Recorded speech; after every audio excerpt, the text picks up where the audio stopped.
A 17 días de la segunda vuelta presidencial ha empezado una feroz temporada de volteretas, de acrobacias, los malabares de la segunda vuelta, donde van a terminar muchos de los que están en uno u otro bando, cuáles son las fichas del tablero y cuáles son las fuerzas y cómo están hoy por hoy equiparadas. Pues vamos a hablar de todo eso y mucho más con Mauricio Jaramillo, analista político de la Universidad del Rosario, que nos acompaña a esta hora de la mañana. Mauricio, qué gusto tenerlo aquí en esta primera emisión de Noticias Caracol. Buenos días, Juan Diego, gracias por la invitación. Ya hemos comenzado a ver muchos saltos. Han demostrado muchas de las fichas que están en el tablero una inmensa capacidad acrobática. Pero vamos a hacer una pausa y en minutos regresamos para analizar este tablero y cómo están las fuerzas políticas hoy por hoy de cara a la segunda vuelta presidencial. En unos instantes, ya volvemos. 7:18, los malabares de la segunda vuelta. Vamos a ver cómo quedan ahora las fuerzas y cuáles comienzan a hacer las movidas de los diferentes, por lo menos, claves de todo este juego y este tablero político para la segunda vuelta presidencial. Mauricio Jaramillo es analista político. Mauricio, ¿cuántos votos están en este momento en juego? Porque hubo para la primera vuelta algo así como un poco más de 21 millones de votos. Petro sacó 8.5 millones de votos, casi 6 millones de votos Rodolfo Hernández. ¿Dónde se van a cautivar o a conseguir esos votos? Bueno, yo creo, Juan Diego, que hay básicamente dos segmentos. El primer segmento es el del centro, que es el más evidente, y lo que hemos visto en el último momento es el pacto histórico tratando de acercarse al centro, igual que las fuerzas de Rodolfo Hernández. En segundo lugar, creo que los abstencionistas pueden sumar varios puntos. Y luego, yo pensaría que en el caso de Rodolfo Hernández, la misma gente que votó por él en primera vuelta, es posible que termine cambiando su voto. Diría con esto que hay una suerte de paradoja, y es que los votos de Federico Gutiérrez es mucho más seguro que se vayan a Rodolfo Hernández que incluso los mismos votos de Rodolfo Hernández que obtuvo en la primera vuelta. Mire, aquí está Federico Gutiérrez. Esos votos, a su juicio, esta ficha que es clave, sacó más de 5 millones de votos. Exacto. ¿Se va para dónde? Los votos de Federico Gutiérrez es muy difícil que no se vayan a Rodolfo Hernández porque hay un sentimiento antipetrista dentro del uribismo. Por eso yo creo que él tiene más seguros, insisto, paradójicamente, los votos de Federico Gutiérrez que los mismos 6 millones de votos que él obtuvo. Se lo voy a poner aquí en el tablero, entonces, con Rodolfo Hernández. Exacto. Los votos de Fajardo. A ver, ideológicamente por compatibilidad se deberían ir a Gustavo Petro porque el centro en Colombia, este centro Verde Esperanza, liberal, es mucho más compatible con el discurso del pacto histórico, pero ahí entran un poco los egos, las enemistades, alianzas que están surgiendo en el último tiempo. Entonces el centro hasta ahora está dividido, aunque hay figuras representativas que ya anunciaron que se iban por Gustavo Petro. Hacia allá vamos, es decir, voy a poner a Fajardo aquí en el centro todavía. Sí, Fajardo todavía no sabe. Sergio Fajardo en el centro. Pero, evidentemente, hay unas fichas que ya han comenzado a saltar. Y estamos hablando, dentro de otros, de la fórmula vicepresidencial de Sergio Fajardo, Luis Gilberto Murillo, quien claramente ya anunció públicamente su salto. Exactamente. Se va para la campaña de Petro. ¿Cómo interpretar eso? Yo creo que es lo natural. Petro lo había dicho en los debates. Si uno mira un poco, por ejemplo, el programa de transición ecológica que debería ser el centro de la Centro Esperanza, del movimiento verde, uno se da cuenta que efectivamente en términos ideológicos son mucho más compatibles con Gustavo Petro. De igual forma se puede decir eso del nuevo liberalismo. Entonces, lo que uno ve en estas figuras es que están respetando, si se quiere, la coherencia ideológica que los acerca obviamente al proyecto del pacto histórico. Claro. Entonces lo voy a poner acá, ¿no? Luis Gilberto Murillo, claramente en las filas ya de Gustavo Petro.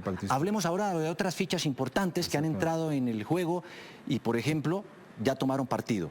Hablemos de Mabel Lara, la periodista. El nuevo liberalismo, insisto, y ahí yo pensaría que es apenas normal. Hay un liberalismo de izquierda y un liberalismo progresista que ideológicamente en cuanto al modelo social está mucho más cercano, creo yo, de lo que propone el pacto histórico que de lo que propone Rodolfo Hernández. Entonces me parece que esta es una movida, si se quiere, coherente y esperable, lógica. ¿Sí es coherente una movida Totalmente. como esas? Sí, el nuevo liberalismo, insisto, tiene muchas más compatibilidades con el pacto histórico que con el discurso de Rodolfo Hernández de austeridad, de encontrar la corrupción. Ahí hay una demagogia de derecha que yo creo que no es muy compatible, insisto, con lo que inicialmente fundó este nuevo liberalismo. Claro.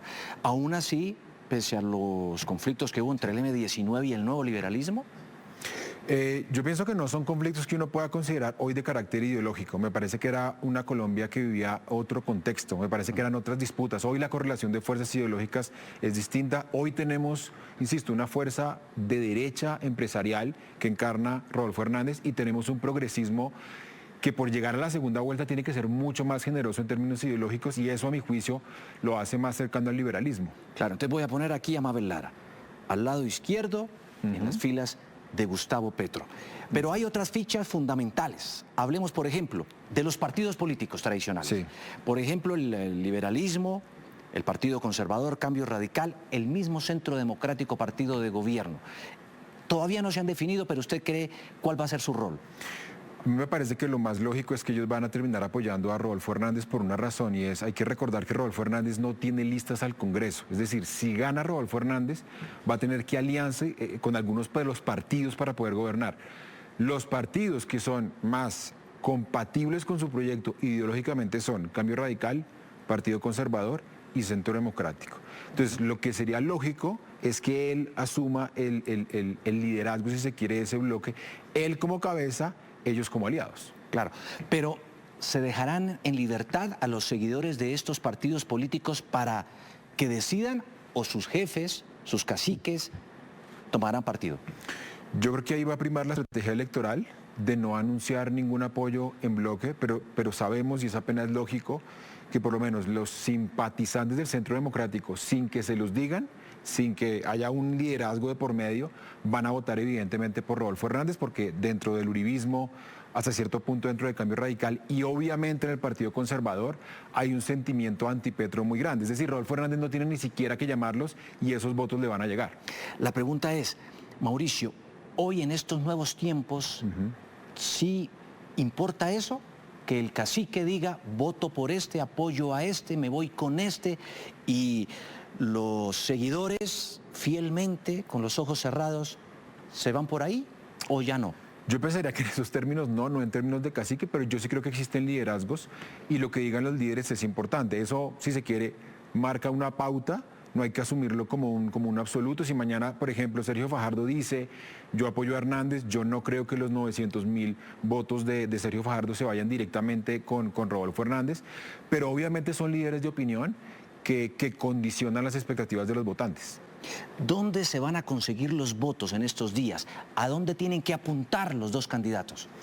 Yo creo que Rodolfo Hernández tiene que afianzar esos 6 millones que consiguió, porque insisto, los votos de Federico Gutiérrez muy seguramente los va a tener y tiene que tratar de quitarle el centro a Gustavo Petro. Y Gustavo Petro, que necesita menos votos, Gustavo Petro necesita más o menos 1,5 millones, 2 millones para ganar, los tiene que buscar en el centro y en gente que se abstuvo de votar, sobre todo que hace parte del centro. Hay que recordar que mucha gente del centro no votó en buena medida porque pensaba que Sergio Fajardo no tenía chances. Entonces el cálculo puede ser que si vota más gente del centro y si hay compatibilidad ideológica entre el centro y el pacto histórico, pues ahí pueden recoger ese 1,5 millones, 2 millones que les faltan.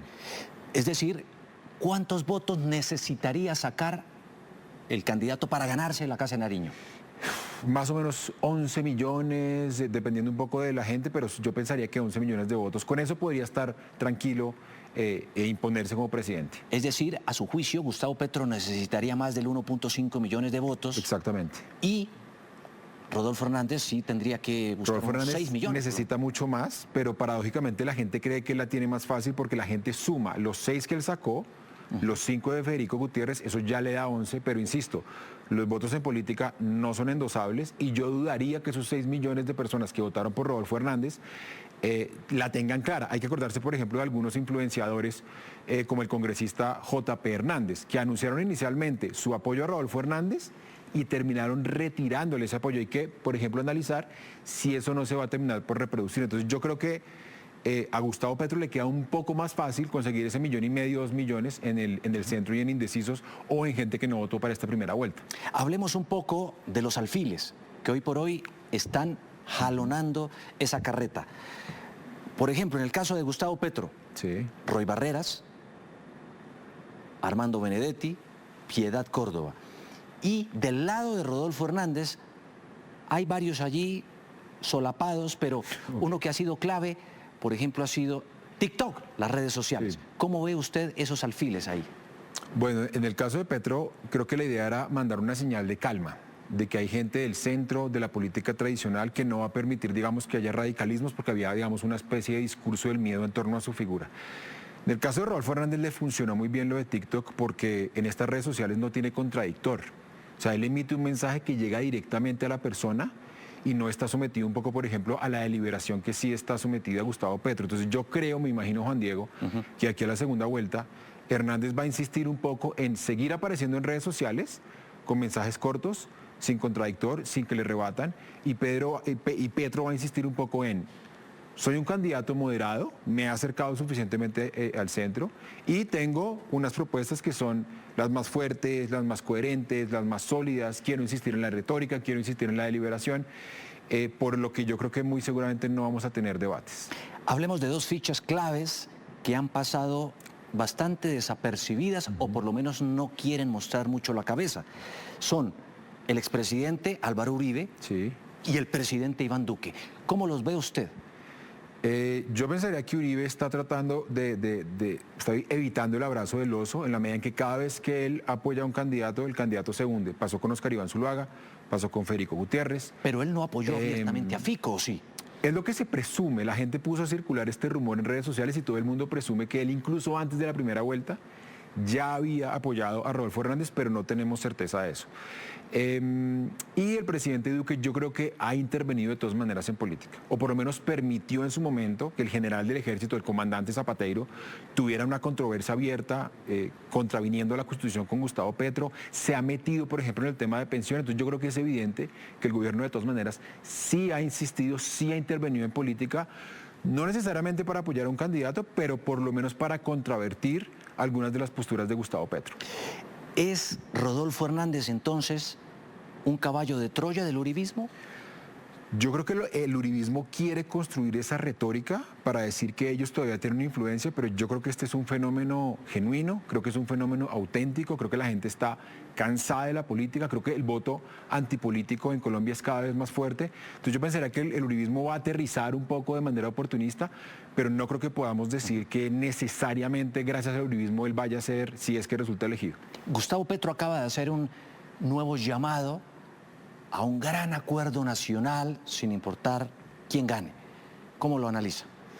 Es un poco la gran apuesta del pacto histórico en la que han insistido desde las elecciones legislativas, que es un pacto histórico diverso, que es un pacto histórico que cree en una suerte de mínimos para salvar la democracia colombiana. Petro ha dicho muchas veces que la Constitución del 91 está en riesgo, ese pacto que para él concreta esta idea de la paz integral. Entonces, creo que lo que está proponiendo es pongámonos de acuerdo en unos mínimos para superar, pasar la página del uribismo, y creo que eso es un poco la gran apuesta del pacto histórico, un gran acuerdo nacional de gobernabilidad. Mauricio Jaramillo, analista político de la Universidad del Rosario, a esta hora de la mañana, ayudándonos a entender las fichas, cómo están ubicadas y qué se espera en esta temporada de volteretas antes del 19 de junio, cuando se va a llevar a cabo la segunda vuelta presidencial.